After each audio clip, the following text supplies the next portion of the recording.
entrée à bord, ça c'est bon ça. Eh, bonjour les copains, j'espère que vous êtes en forme, j'espère que vous avez la patate, parce que moi je vais bien. Je suis à Saint-Val-la-Hougue, vous connaissez peut-être, un petit coin de pêche où on vient de temps en temps, et aujourd'hui je suis là pour vous faire un petit tuto. Alors aujourd'hui on est là pour pouvoir parler d'une technique de pêche, la pêche en traction. Et donc je vais vous parler du matos qu'il faut pour ça, les leurres, mais je vais aussi vous faire une démonstration de comment on pêche en traction, et on fera même un petit appel au professeur Tinila, vous allez voir ça dans la vidéo. Alors le premier élément dont je vais vous parler, c'est de la canne, parce que oui, les cannes pour la traction ont une spécificité. Alors voilà ma toute nouvelle canne que je viens d'acheter, donc pour la pêche en traction, qui est une Sainte-Croix. C'est exactement la Avid Inshore en 8 pieds, et c'est ça qui fait la spécificité des cannes pour la traction. Donc c'est une belle canne. Moi j'aime beaucoup le côté liège comme ça. Je trouve que voilà, au niveau tactile, il y a un truc sympa. Et voilà, elles sont très belles. Elles sont, ce sont des blancs américains qui sont fabriqués à la main, traités entièrement anti-corrosion. Franchement, ça c'est des cannes que vous allez garder des années et des années. Et en plus, il y a même une petite garantie. C'est un mono blanc, hein, donc c'est génial en termes de sensation. Et vraiment, là, toutes les touches, vous allez pouvoir les sentir. Alors la spécificité de cette canne-là, c'est quoi? Là, on est sur une 8 pieds M, donc on est sur du 10,5 21 grammes, donc en termes de puissance, sachant que les Sainte-Croix ont tendance à être un petit peu serrées, donc au niveau des puissances, et que vous pouvez aller beaucoup plus largement. Alors la spécificité, c'est le 8 pieds. Le 8 pieds, c'est sa taille. Donc si vous traduisez les 8 pieds en centimètres français, vous allez trouver une canne de 2 mètres 43 au lieu des 2 mètres 10 qu'on utilise largement sur les pêches en bateau. Alors pourquoi utiliser une canne plus longue? Eh bien, on va faire appel à un nouvel individu dans mes vidéos, le professeur Tinila. Je le laisse vous donner un petit cours mathématique. Alors, bonjour à tous mes bézos. Aujourd'hui, c'est interro-écrite. Alors, on se concentre. Kevin, tu arrêtes de faire le couillon du matin au soir. Et toi, Johan, tu arrêtes de copier sur ton voisin, ça sert à rien. Donc, ce matin, c'est interro-écrite mathématique. Vous êtes prêts? Alors, qui connaît la définition de la formule permettant de calculer la circonférence d'un cercle? Je vous écoute. Oui, Kevin? N'importe quoi, t'as encore rien révisé. Johan? Pas mieux. Qui? Ah, Zoé. Zoé, alors je t'écoute. Ok, le diamètre, c'est donc 2 pi r. R étant le rayon. On est d'accord? Ok, et ben c'est la bonne réponse. Bravo Zoé, un bon point. Imaginons qu'un pêcheur pêche en traction. Il a sa canne qui pointe vers l'eau, comme ceci. Lorsqu'il fait sa traction, il ramène la canne quasiment à la verticale en haut. La canne va donc parcourir cette distance. En gros, la canne va parcourir un tiers d'un cercle. Donc, la formule pour calculer la distance qui est là sera donc 2 pi le rayon divisé par 3, puisque nous avons un tiers du cercle. Donc, c'est tout simple. R, si j'ai une canne de 2 mètres 10 ou si j'ai une canne de 2 mètres 45, va me donner un résultat différent. Donc, pour une canne de 2 mètres 10, la distance parcourue, de tête je me reconcentre, 4 mètres 40. Pour une autre canne de 2 mètres 45, calcul de tête un peu plus compliqué, 5 mètres 10. Voilà, 5 mètres 10. La différence entre le 4 mètres 40 et le 5 mètres 10, ça représente 15% de distance parcourue en plus.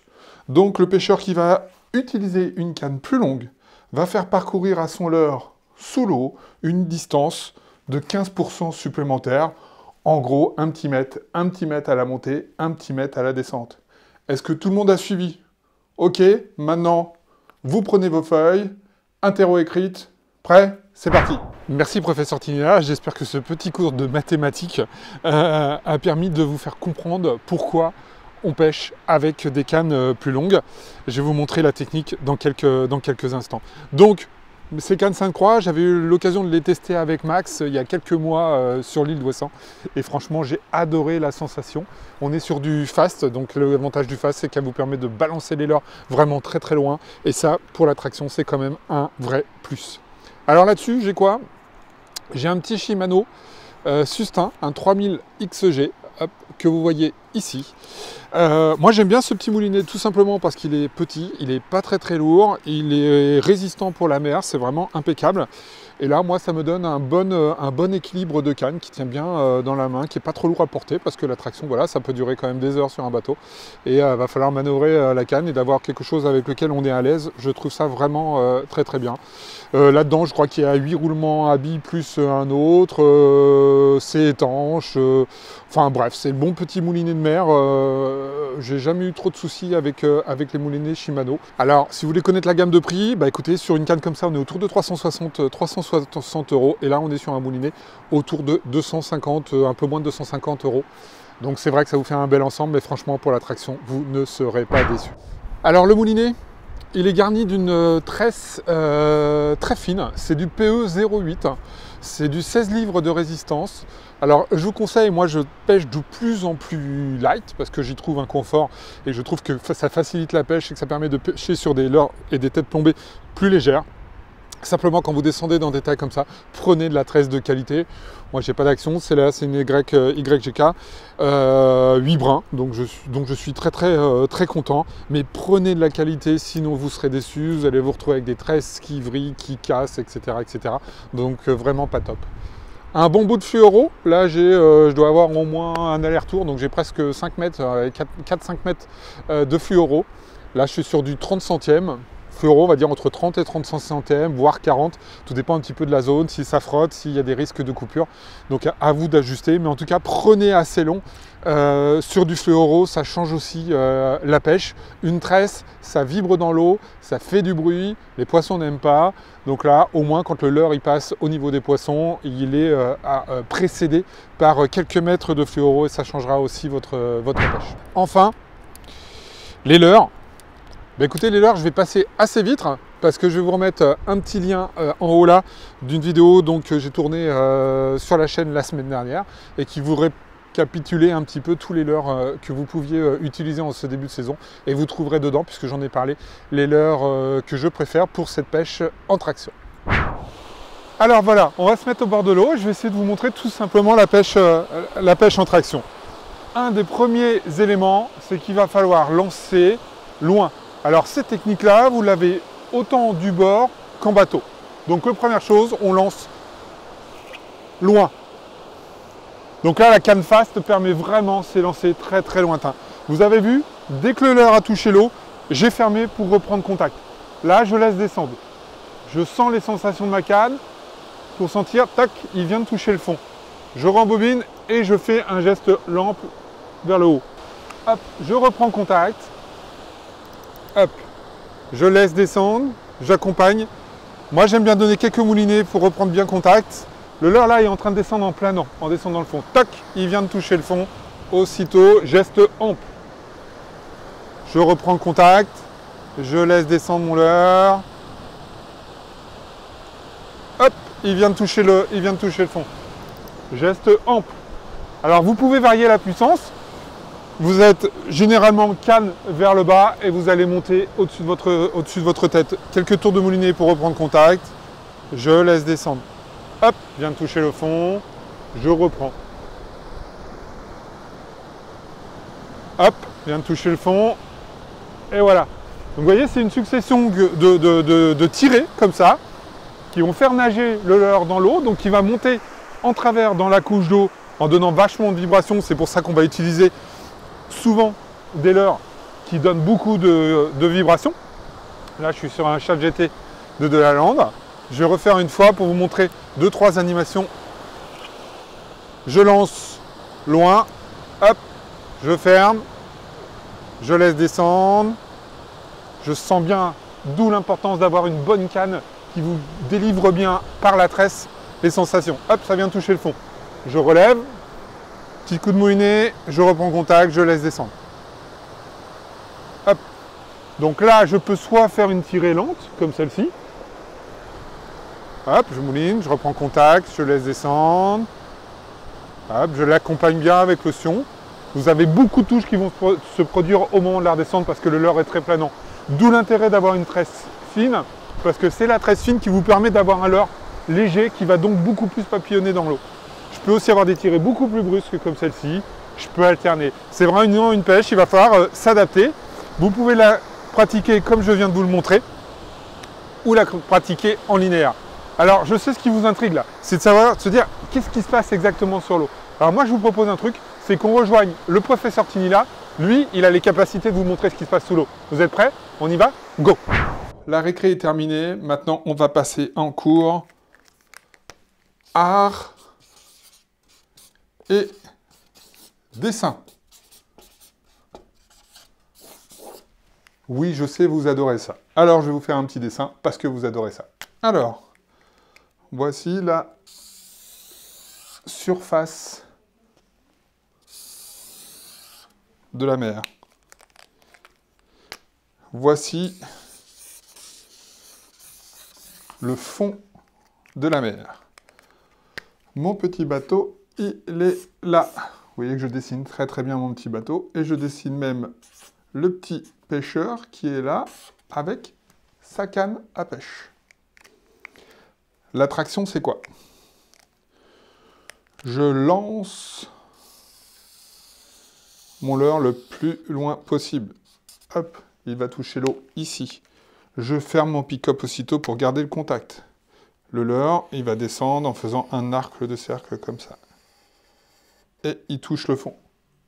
Dès qu'il touche le fond, ici, je le sens parce que j'ai une canne très sensible. Ma canne, donc, qui est à l'horizontale, hop, je vais la porter vers le haut comme nous l'avons vu tout à l'heure. Mon leurre va remonter ici de quelques mètres. Je mouline ici pour reprendre contact avec mon leurre et je le laisse à nouveau descendre et il va le planer ici. Dès qu'il touche le fond, aussitôt je refais une traction de quelques mètres et mon leurre va planer comme ça et ainsi de suite. Voilà, vous avez là une pêche en traction que vous allez faire jusque sous le bateau avec des descentes qui sont très papillonnantes, ici. Voilà, donc voilà la pêche en traction. Donc une succession de relevés de canne de la surface à quasiment la verticale qui me tire mon leurre et je le laisse planer. Je le laisse planer en gardant bien le contact. Il s'agit d'avoir toujours le contact. Allez, puisque c'est vous, je vous donne une petite variante. Vous pouvez faire exactement la même chose, mais vous tirez un coup et vous ne laissez pas redescendre jusqu'au fond. Et donc là, vous allez avoir une traction qui va faire des papillons comme ça, et qui est en fait un système de traction entre deux eaux, hop, pour remonter au bateau. Ça, c'est très intéressant si... Voilà, hop, mon joli poisson, si le bar est actif. Parce que là, vous allez pouvoir le chercher sur toute la couche d'eau. Je sais que ce dessin vous plaît énormément.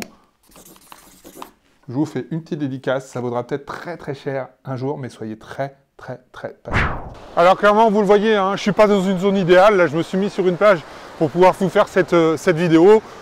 Bon, les zones d'enrochement sont nettement meilleures à ça. Là, je ne suis pas certain, même s'il y a des parcs à huîtres qui ne sont pas loin, qu'on fasse quoi que ce soit. Et il est encore tôt dans la saison. Je voulais juste vous montrer cette technique-là parce qu'elle est importante. Je vais vous faire plusieurs tutos sur ces sujets-là parce que franchement, moi qui suis débutant, je vous l'ai déjà dit, je vous livre ce que j'apprends au fur et à mesure. J'ai pendant longtemps eu du mal à comprendre les différentes animations et ce qu'elles peuvent donner et à quel moment on va aller chercher le poisson avec telle ou telle technique. Bon, une pêche en traction, globalement, on est plutôt sur un moment où les poissons sont actifs. D'accord? Vous détectez soit au sondeur, soit parce que, comme je vous l'ai déjà montré, vous avez fait quelques tirées en linéaire et vous êtes aperçu qu'il y avait du poisson qui venait taper aussitôt, donc il y a du poisson actif sur la zone. La pêche en traction va vraiment être très intéressante. La pêche en traction, que ce soit en bateau ou du bord, va vous permettre d'aller prospecter du fond jusqu'à la surface les différentes couches d'eau, comme je viens de vous le montrer, pardon, comme le professeur Tinila vient de vous le montrer. Donc voilà, c'est une des techniques à utiliser impérativement si vous voulez faire du poisson. Je vous dis bonjour les copains, merci d'être toujours aussi fidèles. À lundi prochain au moins pour une autre vidéo. N'oubliez pas, si vous avez des questions, c'est dans la zone commentaire, vous me lâchez le petit pouce bleu parce que j'aime bien. Et puis abonnez-vous si vous n'êtes pas abonné. Je vous dis bonjour et à très bientôt. Ciao, ciao. Bonjour les copains, ciao et à très bientôt.